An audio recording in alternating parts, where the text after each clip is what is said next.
Have you ever heard of blackberry wine? Could this wine have the same benefits as red wine? Thinking of that, researchers from the University of Illinois decided to study some wines made from blackberry and blueberry. Analyzing the bioactive compounds of these wines, the research team found that they can control diabetes, giving diabetic people a tasty option to reduce their blood sugar. How cool is that? Based on these findings, today you'll learn how to make blackberry wine. Blackberry is rich in vitamins, minerals, and natural antioxidants, and has anti-inflammatory properties and fiber. This berry improves blood pressure, strengthens the immune system and bones, favors eye health, is a source of iron, and prevents premature aging, neurological diseases, and inflammation. Write down the ingredients: 5.5 pounds of ripe blackberries, 7 ounces of crystal sugar, 2 ounces of sugar for finishing. To make your wine, start by rinsing the blackberries. Then put them in a clean plastic basin and mash them with a wooden or silicone spatula to extract the juices. Next, transfer the juice and berries to a 1.3-gallon bottle. You can use the ones used for mineral water.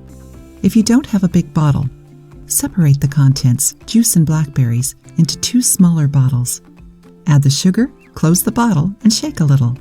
If you use more than 1 bottle, divide the 7 ounces of sugar proportional to the number of bottles.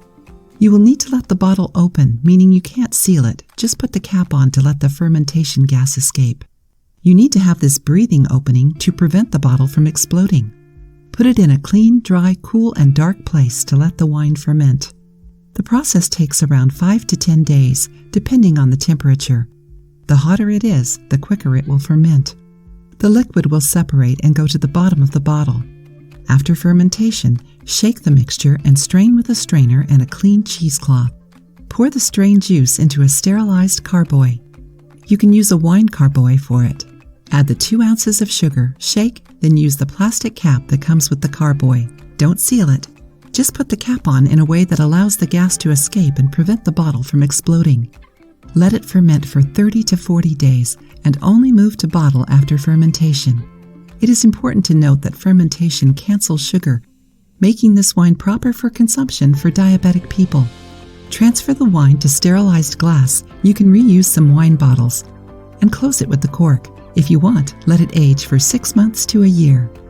Drink a glass half an hour before your lunch or dinner. So, did you like it? Once you make it, share your experience with us.